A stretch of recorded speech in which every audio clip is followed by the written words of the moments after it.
Maybe, I don't know. Okay.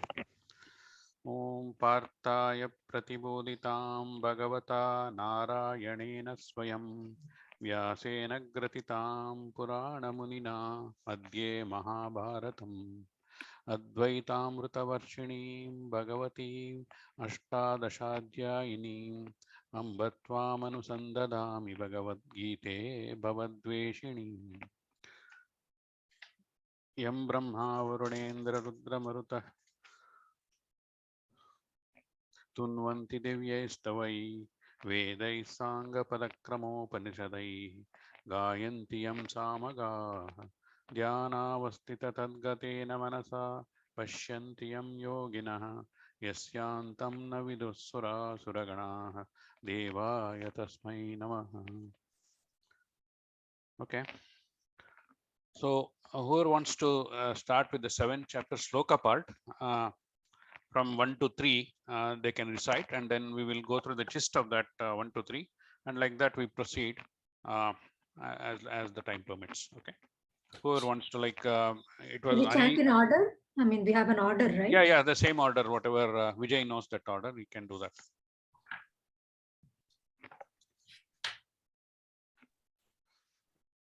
Last time we were in B, alphabet B. Yeah, you can continue that. Who is next? Is it Deepa? Is it me next or? Yeah, because I don't see anybody else in the alphabetic order. Okay, I'll go ahead. Chapter 7, first 3 verses, right? Yeah. Om Shri Bhagavanuvacha Maya Sattamana Partha Yogam Yunjanmadashrayah Asamshayam Samagram Mam Yathajñāsyasi Tachrunu Jnanam Teham Savijnanam Idam Vakshyamyaseshatah Yajñātva Neha Bhuyonyat ज्ञातव्यमवशिष्यते मनुष्याणां सहस्रेषु कश्चिद्यतति सिद्धये यततामपि सिद्धानां कश्चिन्मां वेत्ति तत्त्वतः. Okay. So let us try and understand the gist of this. Krishna says, "O Arjuna, those who take refuge in me and shelter in me and surrender with devotion and contemplate on my Swarupa, and then they get to understand me. Definitely also get to practice the same. That is the Vijnana part. Knowing this means knowing everything. A reference to, like we have in Taittiriya, Brahma Vidapnoti Param, where Satyam Gnanam Anantam is described. So one who knows Brahman becomes Brahman. That's the essence here he is talking about. The one who knows Brahman. So however, it is not easy to get this or to understand this, and you need to have a lot of practice and Chitta Shuddhi. So I will tell you that which should be known completely, and this is not easy. So there are thousands of people in the last third one. It says the thousands of people who attempt, but very small amongst them try to get my true nature. So moksha is the end goal and the target. They perform all necessary preparatory steps, obtain chitta shuddhi, and they attempt it. So that's only those people are eligible to understand me, not others. So that's the essence of this first 3 sloka. Any doubt in this? Any questions on the first 3?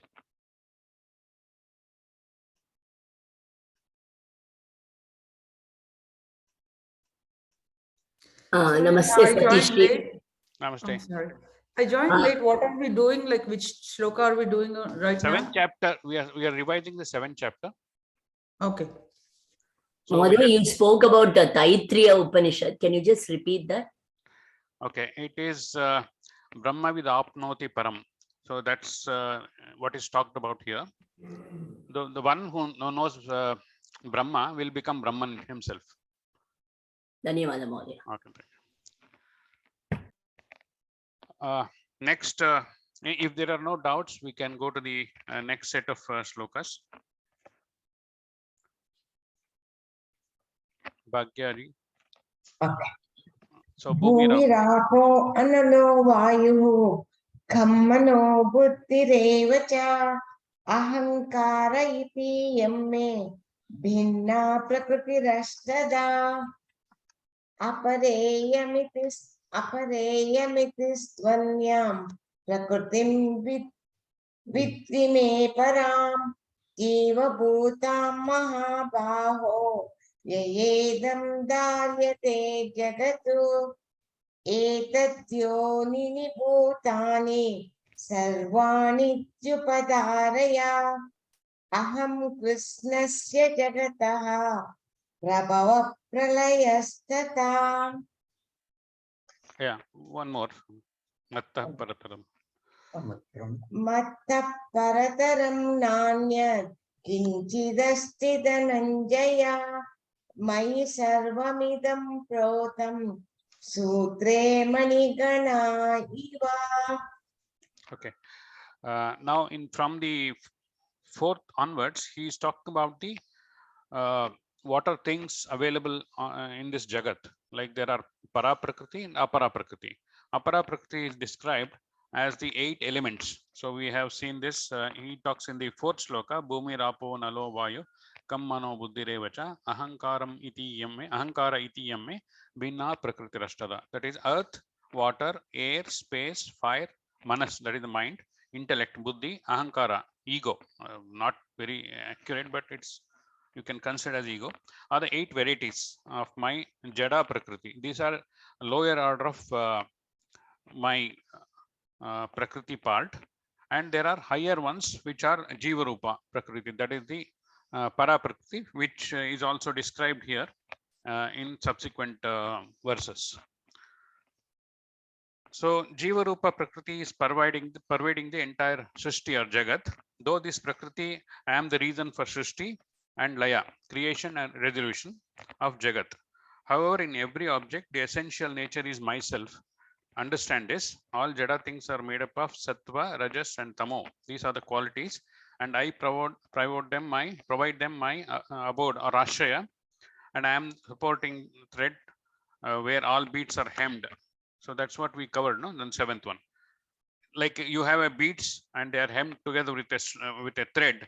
So without the thread, all these beads will go away. So I am the Sutradhara for all this entire thing. That's what influence any gunas, namely Sattva, Raja, gunas. I am not in them, but I provide the about that. So in fact, Guruji has done each word by word and Anvaya, all that, so you can refer the video. So our session is basically to review the meaning and to prepare ourselves for the 9th chapter. So that is what Guruji told me. So I'm going to the gist. What is the essence in this? Okay, any doubt in this? 4, 5, 6, 7.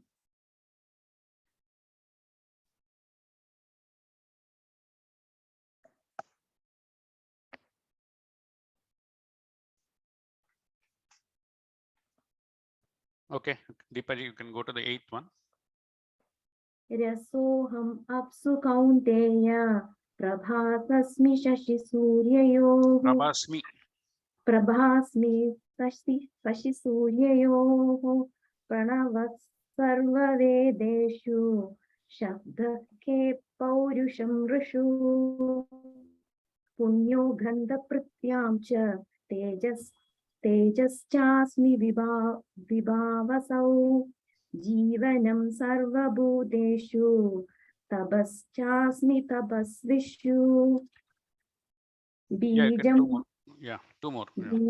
मां सर्वभूतानां विद्धि पार्थ सनातनं बुद्धिर्बुद्धिमताम् अस्मि तेजस्तेजस्विनाम् अहं बलं बलवतां चाहं कामरागविवर्जितम् धर्म विरुद्धो भूतेषु कामोऽस्मि भरतर्षभा. Okay, so here he is talking about the elements, what is there in the elements. So what are the constituent part in this? In the sense, he says Rasoham apsu kaunteya. In the liquids, I am the rasa. And in the Surya and Chandra, the moon and the sun, I am the light or the Tejas. And I am the Onkara in all the Vedas. And I am in the space, I am the sound. Sound in the sense, he is talking about Onkara. And Punyo Gandha Prutivyam cha Tejas chasmi Vibhavasav. Vibhavasav is the fire. So the parimala or the smell, good smell which comes from the earth, I am that. And I am the Tejas in the fire. And I am the Jiva's essential part in all the beings. I am the Atma part here. Tapas chasmi. I am the see all the tapasvis. I'll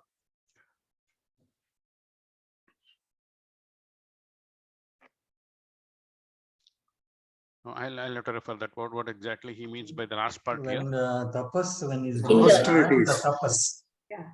I am I the am light the of tapas. all beings Yeah. and the austerity in Yeah, essence. in all the tapas, in tapasvis, I am the tapas. That's In what. the Taponishtas. Yeah. Yeah, and it said the discipline that makes a tapasvi in all tapasvis is. Yeah. And Bijam Mam Sarva Bhutanam, I am the, like for all the bhutas, I am the root essence. And understand this. And Buddhir Buddhi Matamasmi. So I am the intellect amongst all the intelligent people. And I am the Tejas Tattva. Okay. Tejas Tattva, also I am the same Tejas Tattva. In Balam, Brilliant. Balam. Brilliant. Brilliance in the brilliant. Yeah. Balam Balavatam. I am the strength. I can't say strength, but I am the the power amongst the powerful people. And which is again not Kama Raga Vivarjitam. That is not. It's not like against the dharma. It's with the karma, dharma part covered there. Dharma viruddho bhuteshu kamosmi bharata. So now anything against the dharma, it is I am not there, but I am anything for dharma. I am the like I provide all the strength there. Kamosmi bharatarshapa.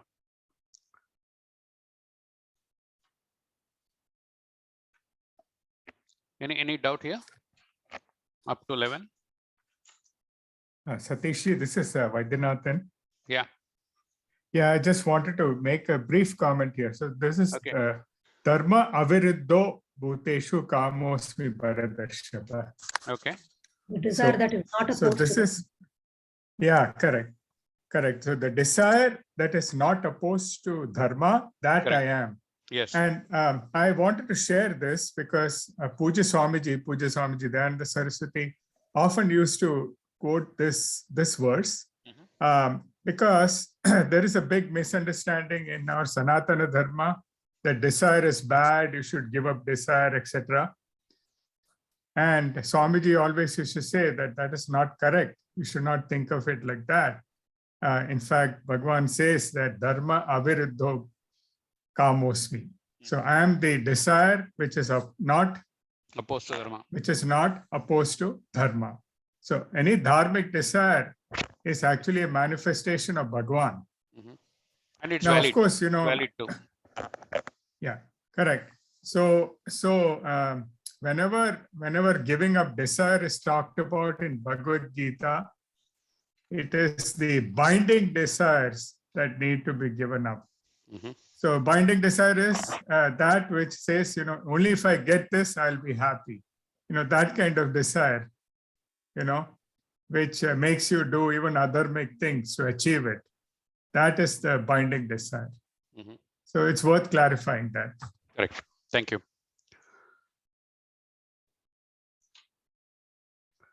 So next can take up the 12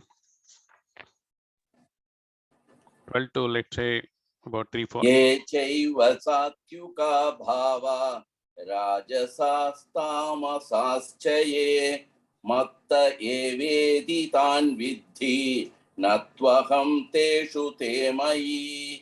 त्रिभिर्गुणमय्यैर् भावैः एवि सर्वमिदं जगत् मोहितं नाभिजानाति मामेभ्यः परमव्ययम् दैवी ह्येषा गुणमयी मम माया दुरत्यया मामेव ये प्रबध्यन्ते मायामेतां तरन्ति ते. How many more? Yeah, one more. न मां दुष्कृतिनो मूढा प्रबध्यन्ते नराधमाः मायया प्रहृतज्ञाना आसुरं भावमाश्रिताः. Okay. So those who are under the influence of gunas and thoroughly engrossed in them, they fail to get my Swarupa Tattva, the principle. Those who surrender to me alone, I help them to cross my Maya Shakti. So that's what he says in the Devi Hesha Gunamayi Mama Maya Duratyaya Mameva Ye Prapadyante Maya Metam Tarantite. Taranti is to, I will help them to cross over the those who understand all this. So I help them to cross my Maya Shakti, while it's very difficult to cross over under normal circumstances. Those with Asuri Sampat qualities and Papis, they cannot, and do not pray me, they can never cross my Maya. So there are again, so we didn't do that, no? The Artharthi. Okay, Chatur, next it comes. So Namam Dushkritino Muda Prapadyante Naradamaha Maya Apahrita Gnana Asuram Bhava Mashita. Those with Asuri Sampat, which is again in the 16th chapter, it's all talked about Daivasura Sampat Vibhaga Yoga. There we understand the qualities of Daivi Sampat and Asuri Sampat. But again, just to understand the basic part here, so we have this qualities of what is Daiva Sampat and Asuri Sampat. We will go that later when Guruji does it in the 16th chapter. Just to understand that those with Asuri Sampat, they cannot cross me. That's the meaning here. Asuram Bhava Mashritaha. Because of this, it's very difficult. Only Punya Pala will take me to higher planes to understand and not others. Any doubt in this? And some people make like Devi Hesha, it is not correct. Devi is the Maya Shakti of the Bhagavan, and it is not like some people like Madhvas and all, they call it as Devi is Lakshmi or Saraswati and these things. So actually it is not the right translation. Devi is the Devi, though it says Devi, it is the power of Bhagavan. It is his Shakti, which is very personal to him, and it's impossible to cross unless we know Bhagavan or we understand Bhagavan.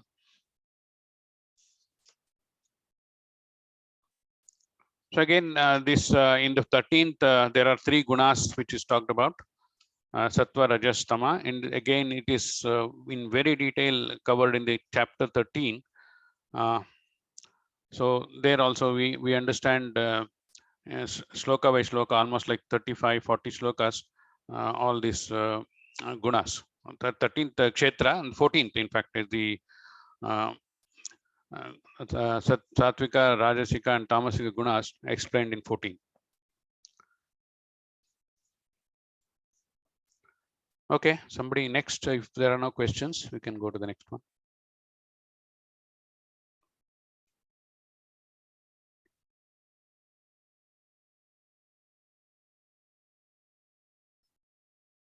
You have to unmute Prasad.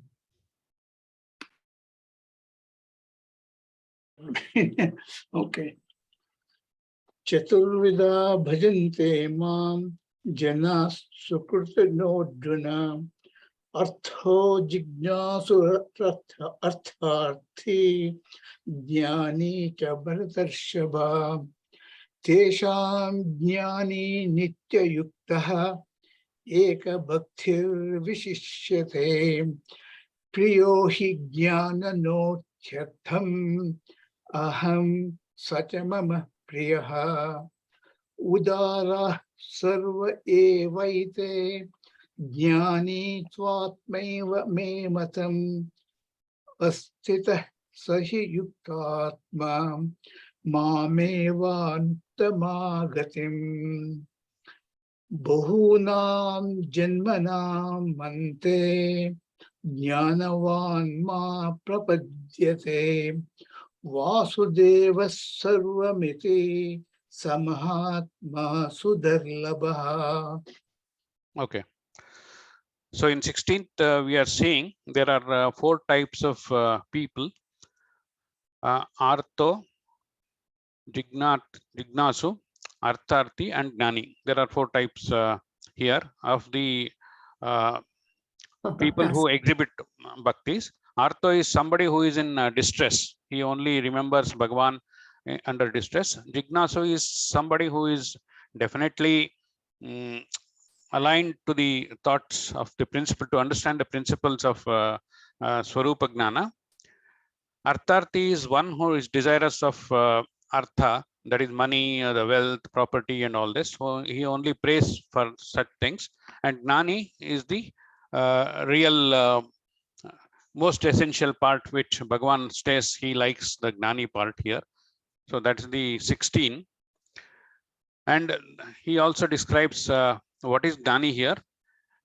He is always imbibed with such qualities, and he is focused in my understanding my principle. And I like the Gnani part. Always he is my Priya. That's what he says. Ma aham sacha mama priyaha. And he's also saying this 18th. And Gnani Atma is and is like my Atma. Then we are same. There is no difference between Gnani's understanding of my principle and I exist in them. So we are same. And Bahunam Janmanamante Gnanamat Prapadyante Vasudeva Sarvamiti Samatma Sudurlabha. So so many lives will have to be like you have to go through this, and only in the end those who get to understand my real principle, I provide the crossover or the liberation for them. And because I pervade all things, and it's very difficult to come to this stage. So, and he is only such people are Mahatmas, and difficult to achieve that last phase. It's because of the Punyapala. Yeah. Any doubt here?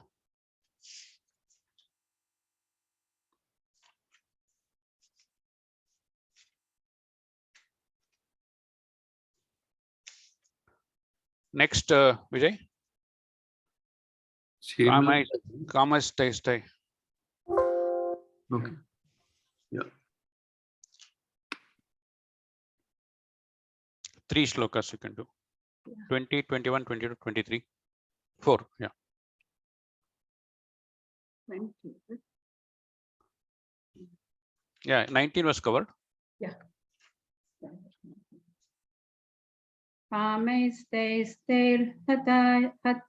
Pritayajnana prapadyante nya devataha tam niyamamastaya prakritya niyataha swaya yo yayam tanu bhaktaha shraddhayanchintu mishchati tasya chalam shraddham tameva vidhamyaham sataya shraddhaya yukta tastasya radha namihate labhate cha tatha kaman mayeva vihitan hi tan antavaktu phalam tesham tabdhavatya vatyalpamedhasam devan devayajño yanti mabdhakta yanti mamapi. One more. Oh, yeah, one more. Avyaktam vyaktimapannam manyante mama buddhayah param bhavamajananto mamavya manumuktatam. Okay. So there are types of bhaktas being discussed here. So those who worship other deities, not me directly, but they serve them, it takes the same amount of effort or to worship which is same for me also, but they are desirous of fruits, what they want, so they only worship. And what I do is I create the sakama bhakti in them, and I ensure those deities provide the results of their prayer with whatever they need. So they seek their fruits, and I provide for them their whatever they sought accordingly. But these are all called alpa palam. That is, it's a time limited palam. They perish in quick time. So less intelligent people needing only such time limited palam and wasting their efforts. So those who worship me, they get me. But those who worship other deities, they get some fruits, but again it is limited palam. They enjoy that fruit, and that time is elapsed, so they don't enjoy forever. So that is the meaning of this 3-4 slokas.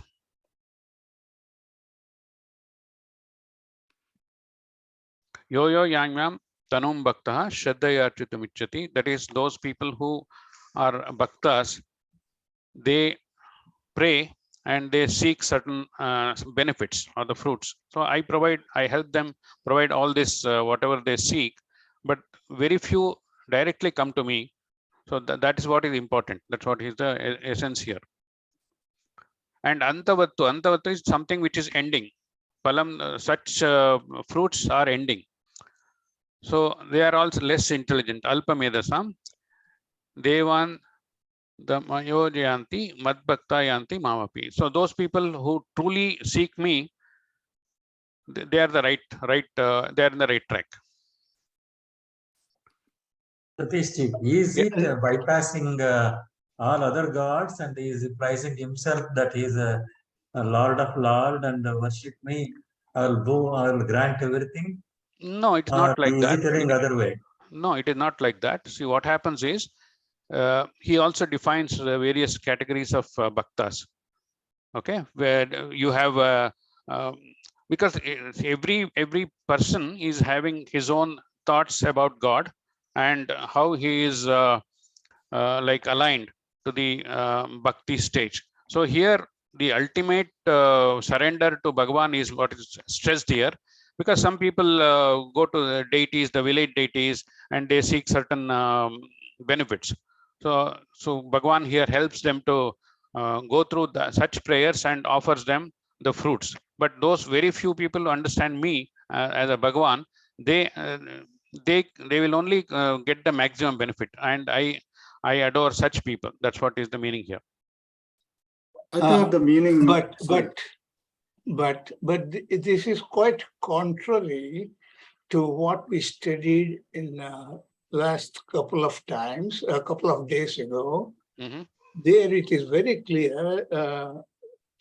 Jaikumar Mahodaya explained that any prayer you do to anybody finally reaches me. Yeah, that's true also.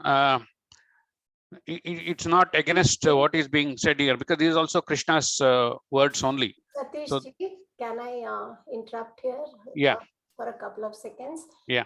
This is the literal meaning you're trying to translate, which is right. But thing is, like there is something which Saguna and Nirguna Bhakti was also spoken about in this chapter. I think by the end of this chapter, probably we'll take few more minutes to finish the literal meaning. Then probably all of us can pitch in for our, opinion about our understanding about the shlokas. Probably the flow will be continuous, right? Yeah. We will Sakama, another 5 minutes you'll take Nishkama, to finish, correct. and then maybe we can all pitch in to discuss about our understanding. Will that work? Yeah, that's fine. Yeah. I have a question. Mhm. So, one of the things is that we later on learned, I mean, we studied that everything what we get, what we pray for, or what we get is based on our karma. Mhm. So the statement that I give them what they ask is, I don't know, I don't understand, because No, these are we all say the everything Sakama Bhaktas. even So- if it doesn't matter whether it's Sakama or Nishkama, because when you ask for, only people with Sakama ask for things. Nishkama people don't ask. Nishkama Bhakti, you don't ask anything, right? That's what we say, because we are rather thankful to what we have got. We don't ask for anything for. So the first three categories of Chadurvida Bhajante Imam, which is he's talking about, especially first two, Arti and Artharthi. They ask for things to get over something or want something. Yeah, but if they use the Right. proper So, but ritual, let me that is also complete. karma, right? Let me complete, please. Yeah, go ahead. Sorry. So my question is,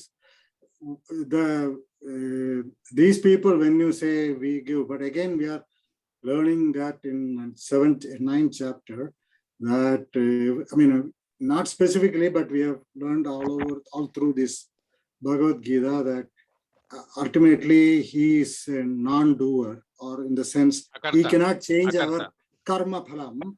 So my question is the statement that we will get what they get. So my question is, then it is again dictated by his karmas. Yes, at the higher plane, you can say that. But what generally happens is the people are divided amongst various categories. So the categories is what he says: Artho, Jignasura, Artharthi, Jnanisha, Paratarshava. So the highest plane that is sought by Bhagavan, or the Bhagavan likes, is the Gnani part, where it's only and Gnani is my Atma. That's what also he says there also. And he divides the people amongst the Artha, Jignasu, Arthati, those who seek benefits of property, wealth, and those things. And Jignasu are the true followers, but they end up as a Gnani if they follow the right path. And Artha is the distressed callers. So this is what it says. And in relation to that, he talks about these 2021 where different deities are being worshipped, and I give their whatever prayers, I fulfill their prayers. So yeah, but Jnani prayers are all Nishkama Bhakti, right? Correct. That's what it is. So he or she does not ask for something. Correct. For self. Let me put it that way, for self. Yeah. And then the other two. So what I have trouble understanding is that seem to be contradicting. Maheshji, I understood your question. So just for me, my thing that we say we are all driven by the karma phalam or karma. And the other way say we pray. That's, I mean, not now. I'm saying I'm having this difficulty for a while. So I did a couple of times talk to Jay Kumarji about it, one-on-one on this. So Maheshji, I just want from all of my Sagapadis, I want to understand how I they understood your question. If I can share my understanding on this topic, it is like the gist of this chapter, 7th chapter, is to talk about Ishvara Swarupam and Anugraham and Sadhanam. Ishvara Anugraham, and what is the Sadhanam to gain that Anugraham. That is the gist of this chapter. So your question is karma. You're talking about how does karma play a role? And here Ishvara is trying to say even karma is that rule which I am. I have evolved into karma also. That rule, law is not different from me. I am that karma. I am that rule. I am that law.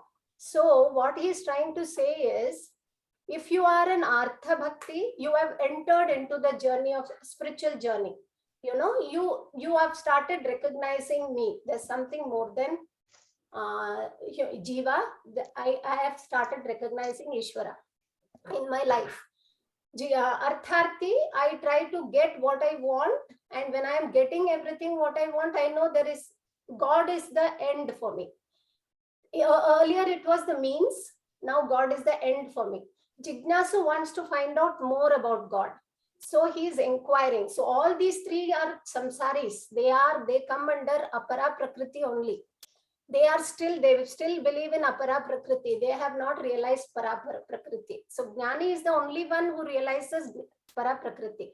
So in these three modes of inquiry and God as the end goal and God as the means, in all these three, karma is a part of, Ishvara is playing his role as that law.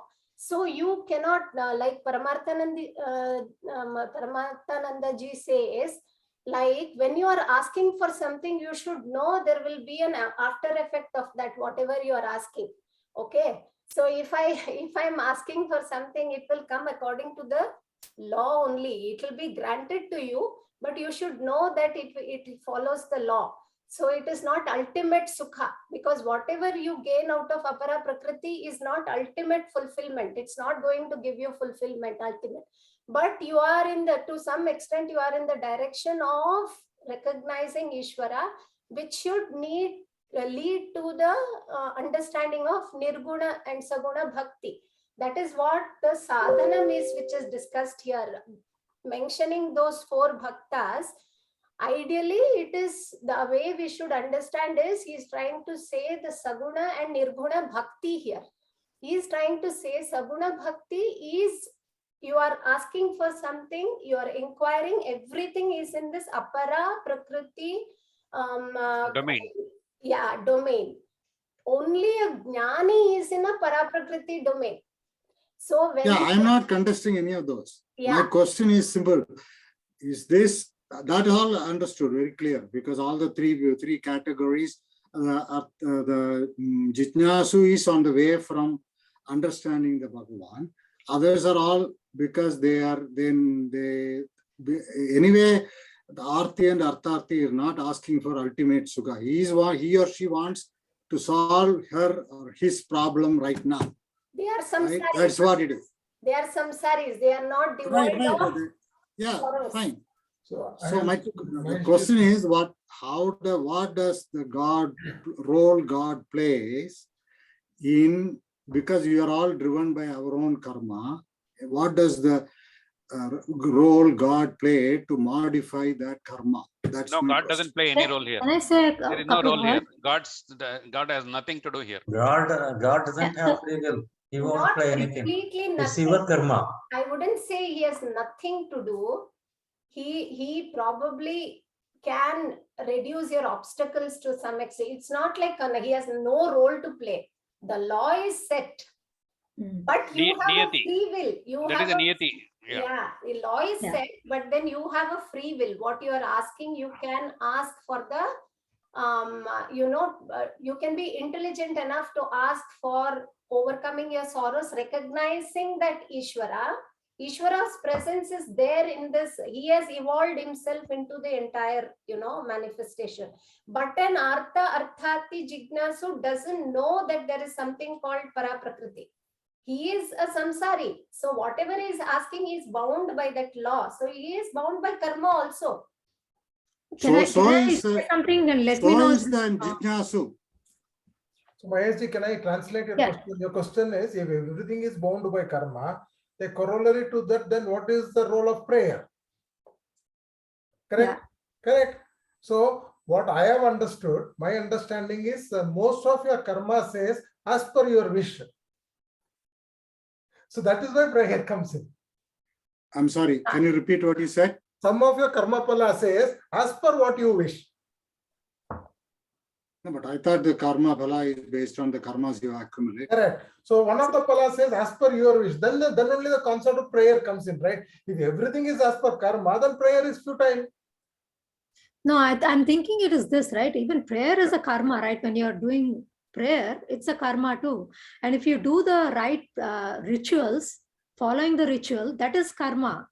So that will give you, like if you do Putra Kameshti Yajnam, you will get the phalam for that, right? So that is also No, karma. You're doing additional I'm not karma. there in the Putra Kamesh and all. I'm just asking simple No, prayer, I'm just saying prayer that is in a one. temple. That is an example. That is an example. But when you do it in the right, using the right ritual or the method, then the result will come, right? So that's my understanding. Like what I was saying is, if the power of prayer can produce a result, then that power of the prayer must be a part of the karma pala. So the karma pala must say, if you pray, you should pray, then I will give you the result also, right? So the prayer, the karma pala must say, as per your wish, I will deliver. No, Mahesh ji is basically asking a very fundamental Correct. question of free will. He is asking, do I have a free will to change it? Does Ishvara doesn't have the free will. It's very clear. No, I know that. That's my whole point. That is what I'm saying. So if it doesn't, because in 9th chapter he says, I am just an adhyaksha. Correct. In 9th chapter he Sakshi says, Rupa. Sakshi, he is an observer or whatever you want to call it. Adhyaksha without any, he is a facilitator or whatever you want to call it. So, but the point is then everything is based on Sanchita karma and Prarabdha karma, or maybe the going forward on Agami karma. Then what is the role this prayer plays? That is all my simple question. I look at it this way, Mahesh ji. I am not learning the Shastram for not changing the consequences. What I have done in the past, it should change. It cannot happen. The thing is, my endurance to face the problems will change.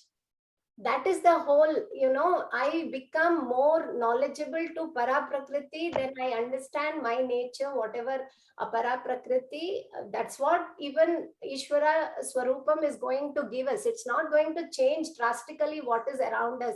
Like what we are supposed to face, we are supposed to face. Only learning Shastram will not reduce our karma, because it's all in the, maybe our approach, all these sadhanam and all these prayers and all this, it can change our approach towards problem, understanding that this is not the ultimate.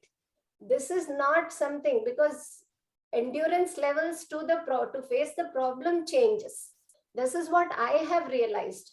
The thing which used to disturb me, very small things which used to disturb me before, is not going to disturb me when I understand the higher nature. This is all. That is the karma yoga.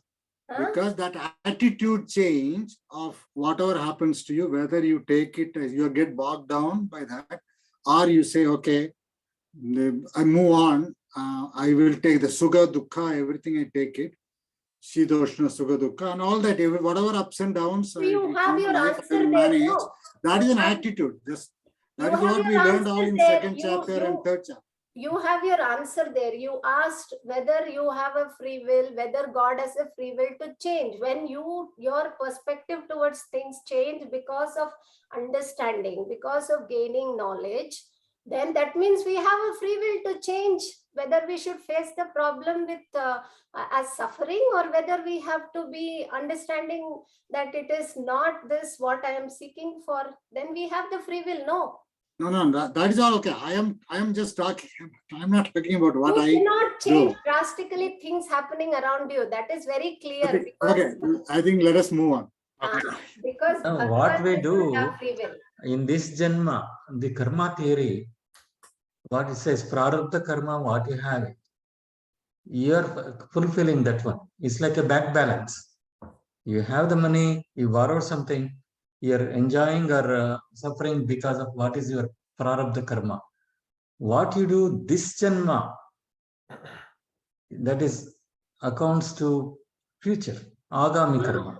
The current Janma also you can be, you will be. You accumulate. If you do the good, you'll accumulate the good things. If you do the bad things, you'll accumulate negative things.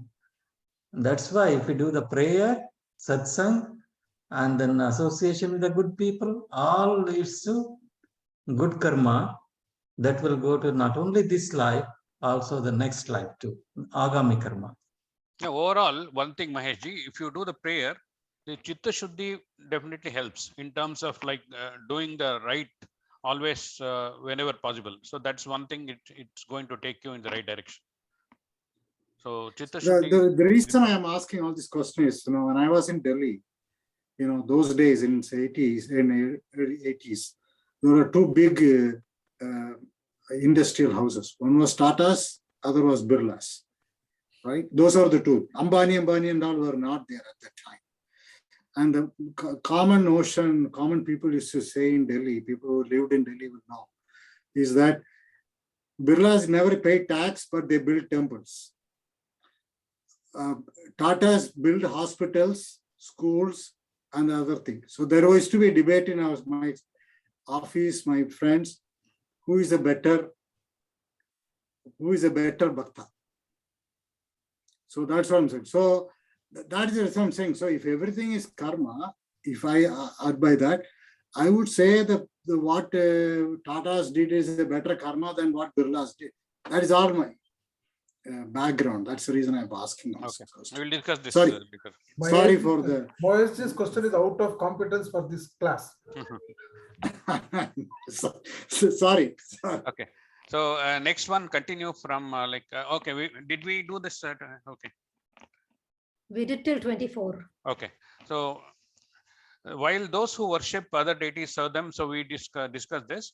Excuse me, I didn't get the answer to my question. So we deviated completely.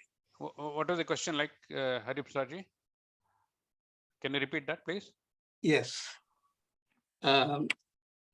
You in these slokas, you mentioned that he will, Lord Krishna will give you the results, even though you pray to other deities. But in the last two classes, Jayakumar Mahodaya very clearly said that any prayers you do to any deity, anybody, comes to me, finally comes to me. I am the one who takes care of the results of that. Okay. So here, I understood the way you said that is, what you said was a little bit contrary to my understanding. Okay, let me just clarify here. People who worship, as I said, different deities, because they don't know Bhagwan in this real sense, that is his Nirguna Rupa, nobody understands. So people try to understand Saguna Rupa, that is a formed God, they understand. So they only pray that formed God and they seek results. Those who do the Nirguna form is what it reaches Bhagwan directly, because that's where it is, the difference is mentioned here, the Saguna and the Nirguna worship. So those people who worship the Saguna gods, I fulfill, though it reaches me, I fulfill through those gods. That's what it says. Did you get that?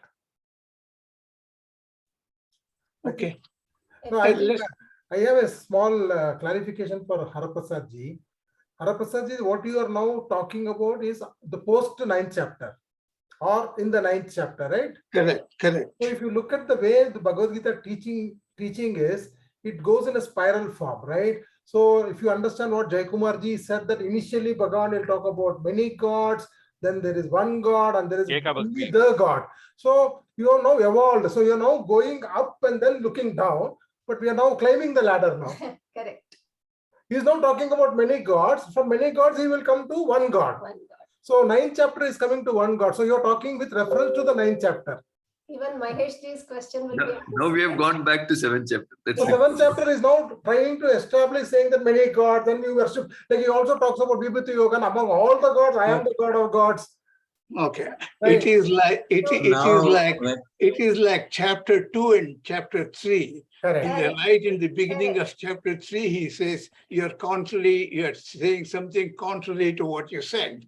Correct. So I understand. Okay. So it's a spiral. So he'll keep revisiting, and every time he revisits, there is a refinement in the understanding. Correct. Funny side of it is depending upon creation. what we see, Ishvara evolving as a creation, and then he's saying Jiva Bhutam Mahabahu also he says, I am the Jiva. Then he is evolving. Then you will see it, everything is Ishvara only. Then all the doubts are cleared. Even Maheshji's doubts are cleared. So we have to wait for that. Okay. It's Thank all you. depending upon your belief. If you ask Rahul Gandhi, he went and talked to George. He said only Jesus is the God, nobody else is God. It's all depending upon the person's belief. Let's believe Krishna. Let's believe Krishna, and then he is the only Lord, as far as we are concerned. Let's move on. Exactly. Okay. So continuing on 2023, I create Sakama Bhakti in them, and on those deities, provide them with their sought after fruits, results they desired accordingly. But these are time limited phalam, and they perish in quick time. So less intelligent people needing only such phalam, they are wasting their efforts. So continue with the 25, please. Naham prakasha sarvasya.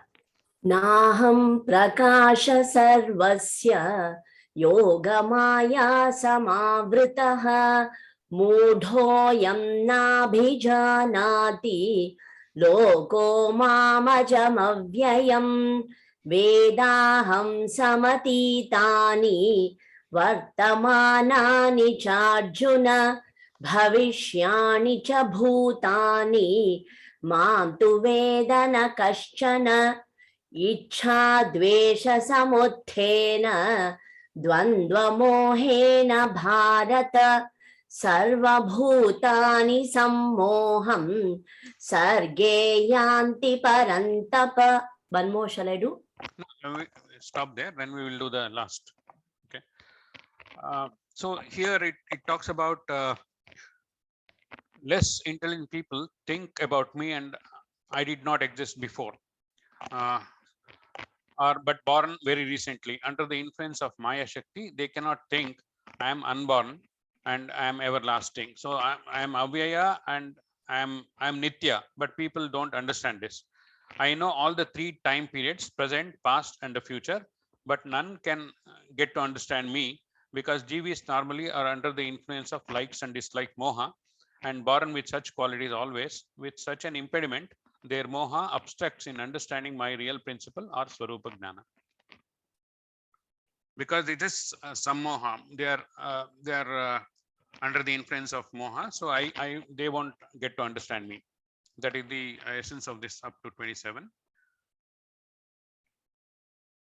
It says in 26, Bhavishya, Bhuta, and all the three periods, that is past, present, and the future, only I understand and nobody else can get this.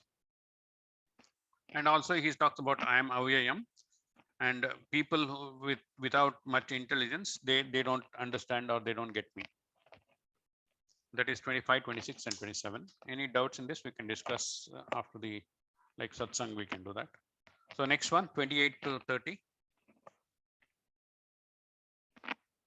Maheshji, you can unmute. Yesham Pantagadam Pabam Jananam Punya Karmanam Te Dvanta Moha Nirmukta Bhajande Mam Dhravrataha Jara Marana Mokshaya Mama Shritya Yadandiye Te Brahma Tadvidu Kritsnam Adhyatmam karma chakhilam sadhi budadi daivam mam sadhi yajnam chayo viduhu prayana kale pichamam te viduryukta chedasaha om tatsade idi Srimad Bhagavad Gitasu Upanishatsu Brahma Vidyayam Yoga Shastre Sri Krishna Arjuna Samvade Jnana Vijnana Yogo Nama Saptamodhyayaha. Okay, very good. So here with the last concluding part, it says those who have done a lot of punya karmas, achieved or obtained chitta shuddhi absolutely, they are not caught between the likes and dislikes while praying me, cross over the cycle of death and birth, and get to understand Brahma Tattvam or Pratyagatma Tattvam, Karma Tattvam comprehensively. Those who understand Adi Bhutam, Adi Daivam, Adi Yagna get to understand me, while during final period before death, they will achieve the mental stability and balance and may be able to, who are able to contemplate upon me. That's the last part. Prayana Kale is the final phase in life. So those people who have the mental balance can definitely get better understanding about me. That's what it says here in the 28th.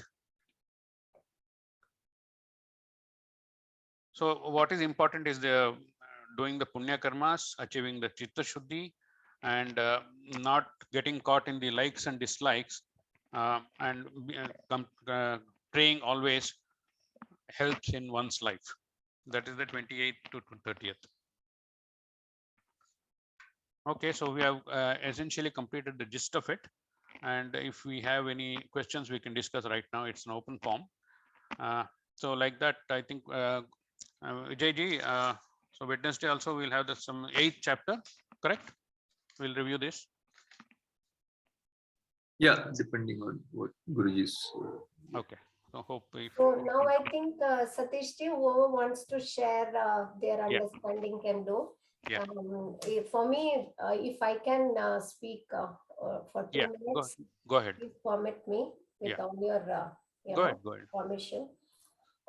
So for me, this gist of this chapter and what I like the most about this is he's talking, Krishna is talking about samsara parihara, because samsara is what all of us want, some solution to the sorrows. At some point of time, we go through this kind of,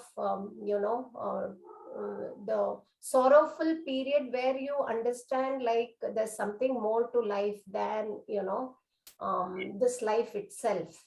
We understand we are entangled, so we want to get out of this entanglement. That is when the inquiry begins. And the samsara parihara is given so beautifully in this chapter. So that's what is very interesting about it. So Ishvara Swarupa Jnana, he starts off in this chapter, because I feel, because unless you don't understand Ishvara Swarupa, unless you don't understand the para and apara prakriti, we don't understand we are entangled in apara prakriti. We don't understand there is something more which is stabler we can hold on to. So this is what Krishna is trying to say is in this chapter, which is very interesting to me, that I am not what you look at life as, like a form or a name, or I am bound by time or space. It's not like that. My nature is something which is beyond all these things. But what you see and experience is also me, because he talks about nimitta and though Krishna doesn't specifically mention, but it's explained by our Guruji as well as Paramahansa ji. If anybody, if you listen to the discourse on 7th chapter, will talk about basically in Vedanta, upadana karanam and nimitta karanam, which is very important, and difficult to understand for us. So it's beautifully given as the spider which will start, weaving its own web. We can understand in this world, looking at a spider, oh, it is possible that spider can take material from its own, body and create something. So, and at the same time, the example of ornaments, the example of pot and clay, which makes things a little bit more clear, that it is possible for Ishvara to be Upadana and Nimitta Karana as well. And when we look at it, we can understand the perspective. I mean, when we start with this understanding, I feel all Anya Devatas, whatever we talk about in this chapter later, what he is talking about, I am rasam in, water, I am the essence of water. If we can understand that more clearly, because he is evolving into everything. So the essence, it has to be Ishvara only. It cannot be anything else. So it becomes very clear that everything what you, and you start appreciating. That is very important for me in this chapter. What I've understood is when you look at everything, you start appreciating everything because it's Ishvara itself. Advitiya Swarupa. Yeah, so then it happens like when you look at things like Paramarthanandaji, he says, like you can have a chair made of cardboard. It can look very beautiful, but you can't sit on it. It's something like that. Paraprakriti is very beautiful, but don't rely on it, which is a very important message for me, and for all of us. I feel that you can enjoy it, you can be with it, but don't get so very involved and attached to it that it starts, paining, or it can destroy you. So don't look for that Satyam there, because I have only evolved and I am there, but Paraprakriti is what is the experiencer. So you start inquiring to find out, okay, everything is evolved, Ishvara has evolved as the creation, but how do I experience it? So he says you can't experience it, because what I have given as the sense organs to you is only outwardly. It cannot see something what you are. Yeah, that's in the actually Katopnishad, Paranchikani Vritanastranambo. Yeah. So Yeah, that Shreyas, prayers, everything comes in this context, like, Sakama Bhakti, Nishkama Bhakti, Saguna Brahman, Nirguna Brahman. All this is so very important for us to understand that there is nothing other than Ishvara. For me, that is what is the main gist of this chapter. There is nothing what you can claim that which is other than Ishvara. Then there's no sorrow at all, because everything is Ishvara. So that is what actually catches my attention when I am going through this chapter. And one more thing what I liked about this is giving you the sadhanam as well. How can you get out of this? One is understanding, and how do you start by bhakti? So people will actually think, is my bhakti genuine? Should I mean, is this okay to go to temples? Is it okay to pray to different gods and stuff like that? But he says it's not at all sinful. Anything in the boundary of dharma is approved by law, which is Ishvara. So you say you can start bhakti, you can ask for things. It is not at all a bad idea. But then ultimately all this bhakti has to go towards, nishkama bhakti. It has to lead towards nishkama bhakti. Why? Because that is what you are, through nishkama bhakti alone, you understand the nature of Paraprakriti, and that is your nature. That's what is very interesting. That's what he says, Dani. Dani is my Atma. That is our nature, and that is the point when you are completely fulfilled and there is total security. Till then, you are dwindling between, insecurity and security plane, because apara prakriti, the nature itself is that it's not stable. It is it is not nitya. It is bound to change. So as long as your prayers, everything is in that boundary of apara prakriti, I want this, I want that, you are bound by karma, and you cannot understand what the prayer does because Jnani doesn't have free will, Ishvara doesn't have free will. So only the free will portion comes in this apara prakriti boundary only. So when that free will is there, when I can do something, then you should also realize that you have to face when some ups and downs happens with that, because I am the experiencer of that consequences. I am the one who initiated that. So here also the beautiful part is I have the power to pray and attain what I want. He's trying to say you have the prayer, and when you attain something, it comes in apara prakriti boundary, it comes with some kind of obstacles also. So you become a jnani so that you take everything in the right, in the right aspect, in the right way. So that's what is beautiful about this chapter to me. So thank you so much for allowing me to share my experience. Thank you, Meera ji. And also Hariprasad ji's question, about praying for other deities. So basically, I understand this as a natural progression of man's like how to approach God. So not everybody understands the nirguna part, which I said. So naturally, whatever he thinks, okay, this Ganesha is God and this local Devi is my God, I seek benefits. So that's how it evolves naturally, and finally it end up in nirguna Brahman, Parabrahman. So that's how we can understand it. Correct, Hariprasad ji? The natural progression. Yeah. So because yes, I have read that. Thank you, Satish ji, for facilitating. Thank you. Thank you. Satish ji, Meera ji, and Narayanan ji, and of course Vijay. Thank you for facilitating this session. My understanding in the teaching is we are tuned to thinking linearly, but the teaching is not linear here.